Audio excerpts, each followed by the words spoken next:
బహుశా నీ జీవితంలో నిన్ను సమస్యలు, శత్రువులు నిన్ను చుట్టుముట్టి నిన్ను అనగద్రొక్కుతా ఉంటే దేవుని దగ్గరికి నీవు కూడా విశ్వాసంతో వెళ్ళి, నీవే ఆధారమయ్యా, నిన్నే వేడుకుంటున్నాను, ఒక్కసారి నీ కటాక్షం చూపించు, నా కొడుకు విషయంలో, నా కూతురు విషయంలో, నా భర్త విషయంలో, నా భార్య విషయంలో అని నీవు మొరపెట్టగలిగితే విశ్వాసంతో, ఈ వాగ్దానం ఖచ్చితంగా దేవుడు మన జీవితంలో నెరవేరుస్తాడు. హల్లెలూయా. దేవుని వలన మేము శూర కార్యములు జరిగించదము, మా శత్రువులను అనగద్రొక్కువాడు. మనం అనగద్రొక్కక్కర్లేదండి. నువ్వు రాయ్యా, నువ్వు చూడయ్యా, నువ్వు సహాయం చేయంటే ఆయన వచ్చి అన్నీ చూసుకుంటాడండి. దేవుడు అన్నీ కూడా మన కొరకు చక్కబెట్టేస్తాడు. హల్లెలూయా.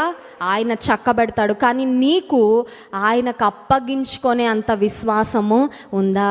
ఆయనకు అప్పగించేంత హృదయము? చాలాసార్లు అన్నీ మన చేతిలోనే పెట్టుకుంటాం, అన్నీ ఇవ్వం ప్రభుకి, అన్నీ అప్పగించాం, అన్ని స్థితులు, అన్ని పరిస్థితులు.